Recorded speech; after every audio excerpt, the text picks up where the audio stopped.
పేరిట మీ అందరికీ శుభాభివందనాలు తెలియజేస్తున్నాను. ఓకే, ఈ అవకాశం ఇచ్చిన దేవాదేవుడికి అలాగే రాజభాష గారికి వందనాలు తెలియజేస్తున్నాను.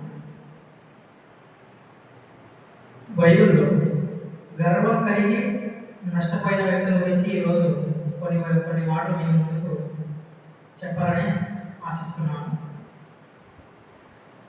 మన జీవితంలో ఏదైనా గొప్ప సంఘటన జరిగినప్పుడు లేదా విజయం పొందినప్పుడు లేదా మనం ఏదైనా సాధించినప్పుడు మన జీవితంలో చాలా సంతోషం వస్తుంది. అలాగే ఎవరైనా మనల్ని పొగిడినప్పుడు మనకి ఏమొస్తుంది? దానితో పాటు గర్వం కూడా వస్తుంది.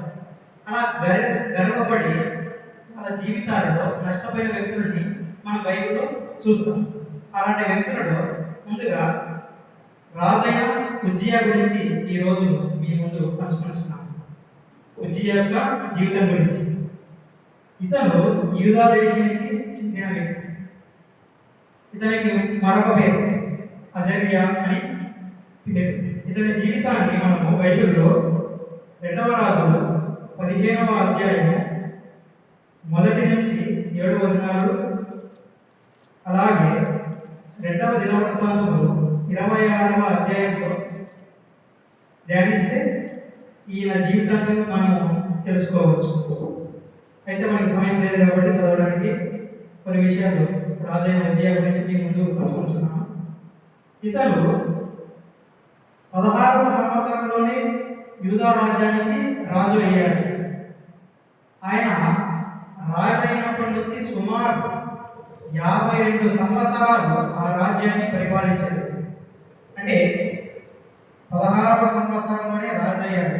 అయినప్పటి నుంచి దాదాపు 52 సంవత్సరాలు రాజ్యాన్ని పరిపాలించాడు. అంటే 52 సంవత్సరాలు అంటే ఎన్ని రోజులు? మరి అన్ని సంవత్సరాలు పరిపాలించాడు కదా. ఇతను తన జీవితంలో దేవునికి ఇష్టడిగా బతికాడు. తన ప్రారంభ జీవితంలో ఇతను దేవునికి ఇష్టడిగా బతికాడు. అయితే ప్రవక్త అయిన జకర్యా ఉపదేశంతో దేవుడిని కోరాడు. ఇతను యుద్ధాల్లో విజయం సాధించాడు. మరి అంటే ఫిలిష్తీయుల చాలా విజయాలు సాధించాడు. అలాగే యెరూషలేము గోడలను బలపరిచాడు. మరియు వ్యవసాయం, నీటిపారుదలను అభివృద్ధి చేశాడు. చాలా మంచి పనులు చేశాడు. చాలా వ్యవసాయ పనులు అయితేనేమి, నీటిపారుదల అయితేనేమి, అలాగే యెరూషలేము యొక్క చుట్టూ ఉన్న గోడలను ఇతను చాలా బలపరిచాడు. అలాగే ఇతను ఒక గొప్ప సైన్యాన్ని బలపరిచాడు. బలమైన సైన్యాన్ని ఏర్పరిచాడు. అయితే ఇతనికి ఇంకా అన్ని సంవత్సరాలు ఇతను విజయం సాధించిన తర్వాత ఇంకా ఎవరికైనా ఏమొస్తుంది? గర్వం వస్తుంది. ఇక మనల్ని మించిన వాడు ఎవడు లేడు, ఇక మనమే అంతా నాదే రాజ్యం, ఇక నన్ను మించిన వాడు ఎవడు లేడు అని మనకి ఏమొస్తుందంటే గర్వంతో ఈ మాటలు వచ్చేస్తుంది. నన్ను మించిన ఎవరు లేడు, ఇక నేనే ఇది, నా రాజ్యమే ఇది, ఇక నన్ను ఎవరేం చేస్తారని ఇతను ధీమాగా బతికాడు. అయితే బలవంతుడిగా మారిన తర్వాత అతనికి గర్వం పెరిగిపోయింది. అంటే యాజకుడు చేయాల్సిన పని, అంటే యాజకుడు దేవాలయంలో ధూపం చేసే పనిని యాజకుడు చేస్తాడు. కానీ ఆ పనిని రాజైన ఉజ్జియా దేవాలయంలో ధూపం వేయడానికి ప్రయత్నం చేశాడు. ఇక ధూపం వేసేసాడు. కానీ అది దేవుడి నియమానికి విరుద్ధం. అంటే ఎవరో చేసే పనిని వాళ్ళే చేయాలి. ధూపం వేసే పని ఇతనికి కాదు. కానీ ఉజ్జియా రాజు ఆ దేవాలయంలోకి వెళ్ళి చాలా మంది చెప్పినా సరే వినకుండా ఇతను ధూపం వేసేసాడు. కనుక అది దేవుడి నియమానికి విరుద్ధం.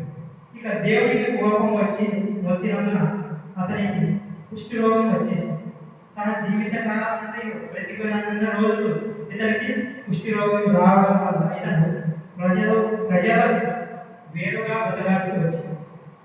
ఒకప్పుడు రాజ్యాన్ని పరిపాలించినప్పుడు ప్రజలలో తిరిగి మంచి పరిపాలన చేశాడు.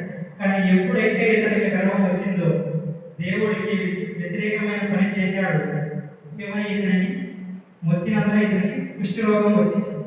తర్వాత ఏమైంది? ఇతను ప్రజలకు దూరంగా బ్రతికాడు. ఇతను బ్రతికినంతగా ప్రజలకు దూరంగా బ్రతికవలసి వచ్చింది. కాబట్టి మనం ఏంటంటే రాజైన ఉజ్జియా ద్వారా మనం తెలుసుకోవాల్సింది ఏంటంటే దేవునికి ఇష్టలుగా బతకాలి.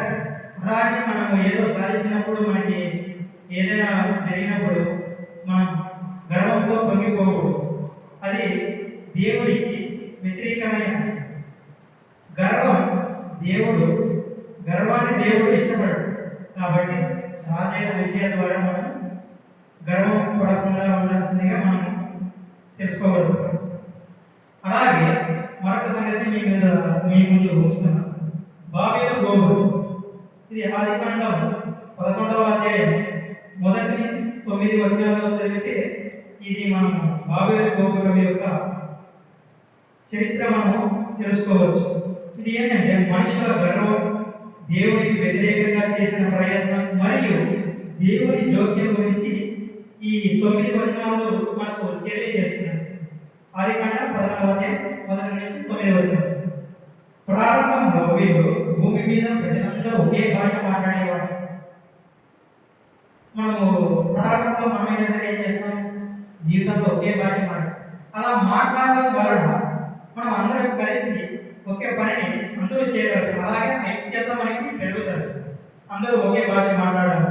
వాళ్ళ లక్ష్యం ఏంటంటే వాళ్ళంతా కలిసి ఒక పెద్ద పట్టణాన్ని నిర్మించాలంటే ఆకాశాన్ని తాకే గోపురాన్ని నిర్మించాలని వాళ్ళు ఆశపడ్డారు. ఎవరైనా ఆకాశాన్ని తాకగల గోపురాన్ని నిర్మించగలుగుతారు? ఆకాశానికి భూమికి ఎంత దూరం? మనము ఆకాశానికి నిచ్చెన వేయాలని చాలా మంది రాక్షసాలు, అది సాధ్యమా? ఎవరు కూడా ఆకాశానికి నిచ్చెన వేయలేదు. కానీ వీరు కూడా అలాగే నిశ్చయించారంటే ఆకాశాన్ని తాగే గొప్ప గోపురాన్ని మనం నిర్మించాలని ఆశపడ్డారు. కానీ అది ఎవరి వల్ల సాధ్యం కాదు. కానీ వీళ్ళు ఏంటంటే నిర్మించాలని వాళ్ళ యొక్క ప్రయత్నం చేశారు.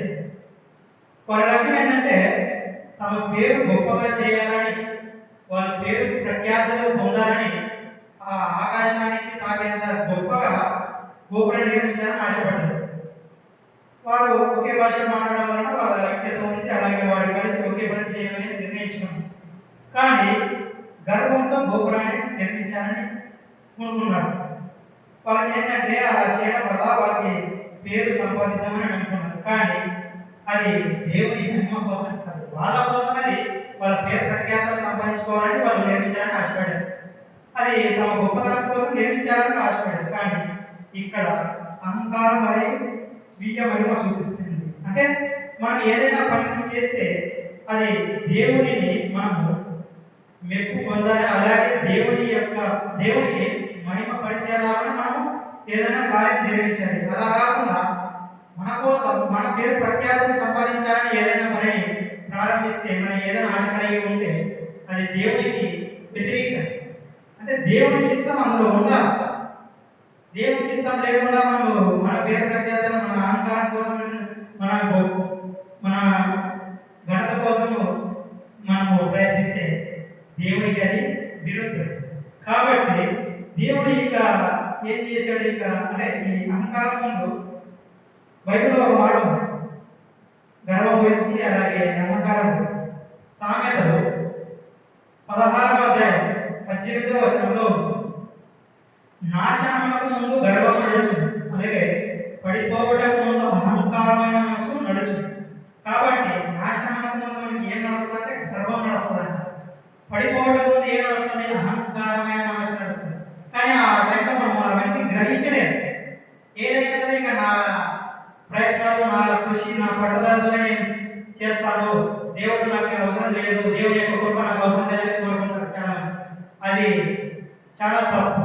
దేవుడి చిత్తాన్ని, దేవుడి యొక్క కృప ఉంటేనే మనం ఏదైనా సాధించగలం, ఏదైనా నిర్మించగలం, ఏదైనా సరే పనిని చేయగలం.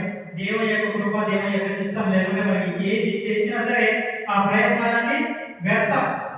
కాబట్టి ఇక తర్వాత ఆ గోపురాన్ని నిర్మించేటప్పుడు వాళ్ళ అహంకారము, అలాగే వాళ్ళ గర్వము దేవునికి కనపడింది. ఇక దేవుడు వాళ్ళ విషయాల్లో జోక్యం చేసుకోవాల్సి వచ్చింది. ఆ దేవుడు వాళ్ళ పనిని చూశాడు, వారు చెడు దిశలో పోతున్నారని గ్రహించాడు. ఇక వాళ్ళ భాషలని, అంటే దేవుడు వాళ్ళ జీవితాల్లో చేసే పనులు జోక్యం చేసుకున్నప్పుడు దేవుడు ఏం చేశాడంటే అప్పటి వరకు వాళ్ళంతా ఒకే భాషలో మాట్లాడేవారు. కానీ ఎప్పుడైతే దేవుడు వాళ్ళ పనులు చేసుకున్నాడు. వారి భాషలను తారుమారు చేసేసాడు. ఇక భాషలను కలవరపరచాడు. ఆ భాషను కలవరపరచడం వల్ల నీ ఒక భాష మాట్లాడతావు, నేను ఒక భాష మాట్లాడతాను, ఇంకొకరు భాష మాట్లాడతాం. ఇక్కడ ఎవరి భాష అర్థం కాదు. అప్పుడు ఆ పనిని మనము నీవేం చెప్తావో తెలియదు, నా భాష ఏం చెప్తానో తెలియదు. అప్పుడు మనకి ఎవరు ఏ భాష మాట్లాడతారో తెలియదు. కాబట్టి ఆ పని అర్థాంతరంగా ముగిసిపోవాల్సి వస్తుంది. ఆ పని ముందుకు సాగదు.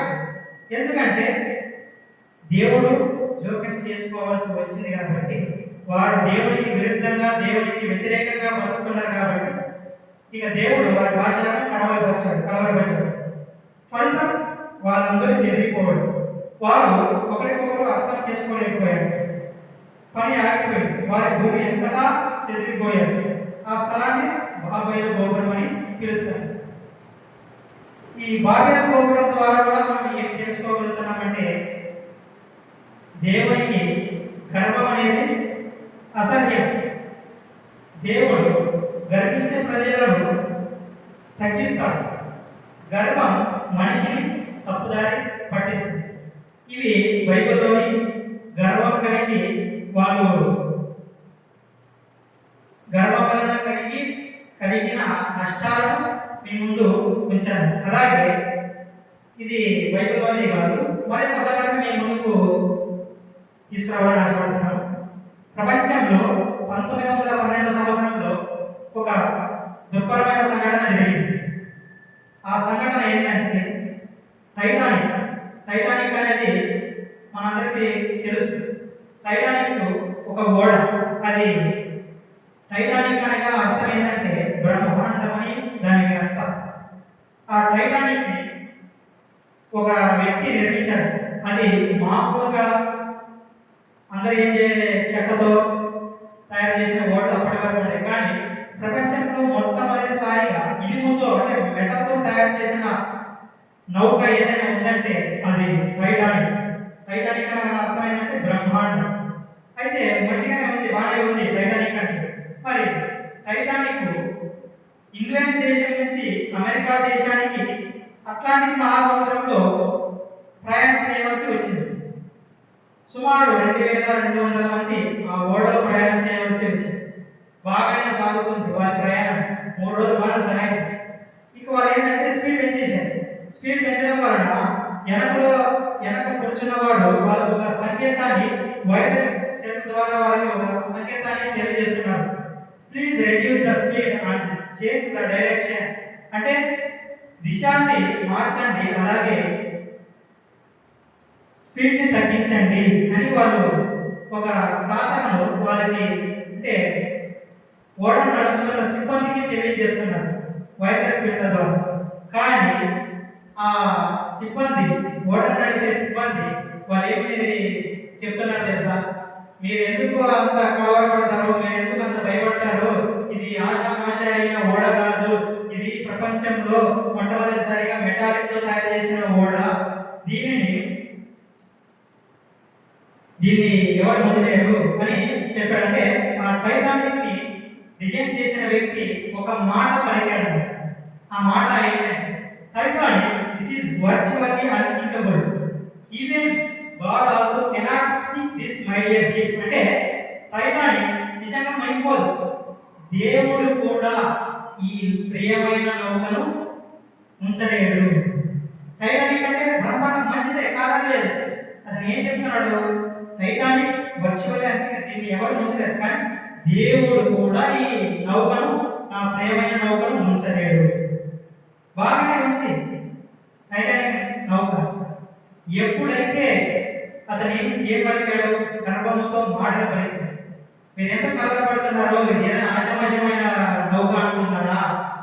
ఇది నేను తయారు చేసిన నౌక, దీన్ని దేవుడు కూడా ఉంచలేడు, కాబట్టి మీరు భయపడాల్సిన పని లేదు అని ఎప్పుడైతే అతని మదిలో గర్వపు మాటలు పలికాడు, ఇక దేవుడు జోక్యం చేసుకోవాల్సి వచ్చింది. కాబట్టి మనము ఇప్పుడు కూడా దేవునికి వ్యతిరేకమైన మాటలు, దేవునికి విరుద్ధంగా మాట్లాడము. ఫలితం ఏమైందంటే, ఆ నౌక స్పీడ్గా వెళుతూ దిశను మార్చుకోగా, అలాగే వెళుతూ ముందున్న కొన్ని మంచు పర్వతాలను ఢీకొట్టవలసిన పరిస్థితి వచ్చింది. ఆ టైంలో దగ్గరికి వెళ్ళిన పరిస్థితిలో వాళ్ళు డైరెక్షన్ని చేంజ్ చేయడానికి ప్రయత్నిస్తున్నారు. అది ఎంత ప్రయత్నం చేసినా సరే దానివల్ల సాధ్యం అవ్వలేదు. ఫలితం మంచు కొండను ఢీకొట్టడం వల్ల చాలామంది, సుమారు దాదాపు 1600 మంది ఆ నౌకలో చనిపోవలసి వచ్చింది. ఇది ఎవరి తప్పిదం? వాళ్ళకి ఏమైనా అనుభవం లేదా? సుమారు 25 సంవత్సరాల అనుభవం, ఆ ఓడను నడిపే అనుభవం ఉంది. మరి ఆ ఓడ ఏమైనా దానికి సరిగా నిర్మించలేదా? ప్రపంచంలోనే మొట్టమొదటిగా ఒక మెటాలిక్తో తయారు చేయబడింది. దానికి మంచి అన్ని బాగానే ఉన్నాయి. కానీ ఎప్పుడైతే అతను గర్వము మాట్లాడగలిగాడో, ఎప్పుడైతే అతని మనసులో గర్వము వచ్చిందో, ఫలితంగా ఏం చూశాడు? అతని వల్ల ఆ నౌకలో ఉండే ప్రజలు కూడా మునిగిపోవలసి వచ్చింది. బైబిల్లో మనకి ఒక మాట సామెతలు 29వ అధ్యాయం 23వ వచనంలో కనిపిస్తుంది. ఎవని గర్వము వారిని తగ్గించును, వినయ మనస్కుడు ఘనత నొందును. కాబట్టి నేను చెప్పిన మాటలో మీకు ఏం తెలియజేస్తున్నానంటే, ఎవరు కూడా గర్వంగా ఉండకూడదు. మనం ఏ పని చేసినా సరే అది దేవుని కృప వలన దేవునికే మనము అర్పించాలి. దేవుని కృప వలన జరిగింది, అలాగే మాకేం లేదండి, దేవుడు మాకు ఏదైనా అనుగ్రహిస్తేనే కదా మనం చేసామని ఇతరులతో చెప్పాలి. కానీ అవును నేను చేశాను, నా సాయశక్తితోనే, నా యొక్క కృషిదల, నా యొక్క పట్టుదల, అలాగే నా యొక్క జ్ఞానంతోనే నేను తయారు చేశాను, నేను ఈ పనిని చేశాను, నేను తప్ప ఈ పనిని ఎవరు చేయలేరు అని మనం ఎప్పుడు కూడా గర్వంతో మాట్లాడకూడదు. అది ఏ పని చేసినా సరే దానిని దేవునికి మనము సమర్పించుకోవాలి. దేవుని యొక్క కృపను మనము ఆస్వాదించాలి. అలా కాకుండా దేవునికి మనం విరుద్ధంగా మాట్లాడితే ఫలితం మనల్ని మనమే దేవుడు తగ్గిస్తుంది. నాశనానికి ముందు గర్వం నడుస్తుంది, పడిపోవడం ముందు అహంకారమైన నడుస్తుంది. లాస్ట్కి ఏమవుతుంది? ఎవరి గర్వం వారిని తగ్గించు. కాబట్టి మనం గర్వం పడకుండా వినమ్రతతో కలిగి జీవించాలని ఆశిస్తూ ఈ యొక్క అవకాశం ఇచ్చిన మీ అందరికీ నా యొక్క కృతజ్ఞతలు తెలియజేసుకుంటూ ముగిస్తున్నాను. Thank you.